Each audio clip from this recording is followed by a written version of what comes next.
Հաղպատի կանչաքար զբոսաշրջային գոտին նախորդ տարի գործել է ընդամենը 2 ամիս, բայց զբոսաշրջիկների մեծ հոսք այստեղ եղել է մինչև ուշաշուն։ Գողտրիկ բնության այս անկյուն այցելողներին առաջարկվում է վրանային հանգիստ, քայլարշավներ դեպի պատմամշակութային վայրեր, հետաքրքիր այլ երթուղիներ։ Նախորդ տարի մեծ թվով խմբերի են ընդունել, եղել են եւ տեղացիներ եւ զբոսաշրջիկներ, հիմնականում եվրոպական երկրներից։ 2019-ի համար նոր ծրագրեր ու անելիքներ կան։ Պլանավորվում է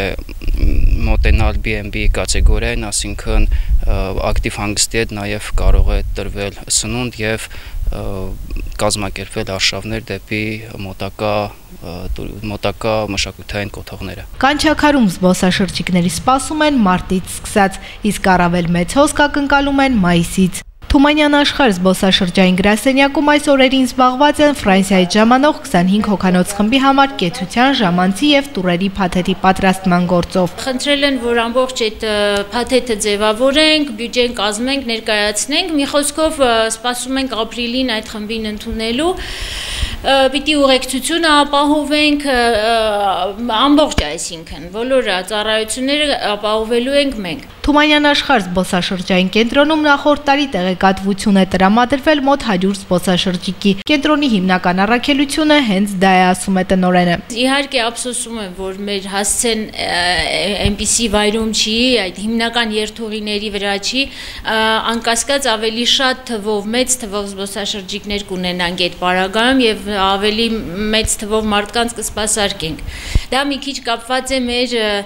գրասենյակի դիրքից։ Գրասենյակն ակտիվ համագործակցում է տուրիստական գործակալությունների հետ, ակտիվ ու շարունակական է լոռիպակա համագործակցությունը։ Ունեցանք ֆրանսիացի երիտասարդների խումբ, ովքեր 10 օր այստեղ էին եւ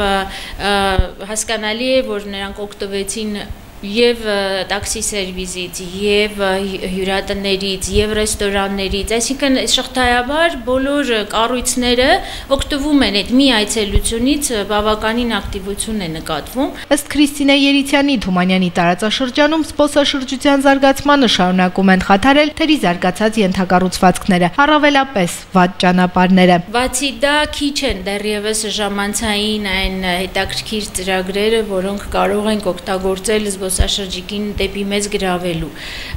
Լավ է, որ արդեն ռաֆտինգի ծրագիրը կա, դա մեծ ակտիվություն կբերի նաև, չնայած ուրիշ կազմակերպություն է իրականացնում, ամեն դեպքում